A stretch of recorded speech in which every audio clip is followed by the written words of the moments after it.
2টা পাথর বাঁধতে পারে, আমার পেট তার চাইতে বেশি দামি না। আমার নবীর দাঁত যদি শহীদ হতে পারে, আমার দাঁত তার চাইতে বেশি দামি না। আমার নবীর গালে যদি চড় মারা হতে পারে, আমার গাল তার চাইতে বেশি দামি না। আমার নবীর চেহারায় যদি থুতু মারা হতে পারে, আল্লাহর কসম আমার চেহারা তার চাইতে বেশি দামি না। আল্লাহর নবীর চাচাকে যদি 70 টুকরা করে তার কলিজা চিবিয়ে খাওয়া হতে পারে, আল্লাহর কসম আমার বাপ চাচা তার চাইতে বেশি দামি না। আরে আল্লাহর দ্বীনের জন্য যদি আল্লাহর নবীকে কাবা ছাড়তে হয়, মক্কা ছাড়তে হয়, পবিত্র ঘর ছাড়তে হয়, আমার ঘর, আমার এলাকা, আমার দেশ তার চাইতে বেশি দামি না।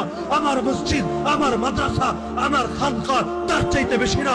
আরে প্রয়োজনে দুনিয়ার সব ছাড়বো, প্রয়োজনে নিজে শহীদ হব, প্রয়োজনে আমার স্ত্রী বিধবা হবে, আমার সন্তান এতিম হবে, আমার বাপের কোল খালি হবে, আমার মায়ের চোখ থেকে অশ্রু ঝরবে, কিন্তু আল্লাহকে সাক্ষী রেখে আজকে বলে যাবেন, হে আল্লাহ, যে কোনো মূল্যে তোমার জমিনে তোমার দিনকে ভুলুণ্ঠিত হতে দেব না।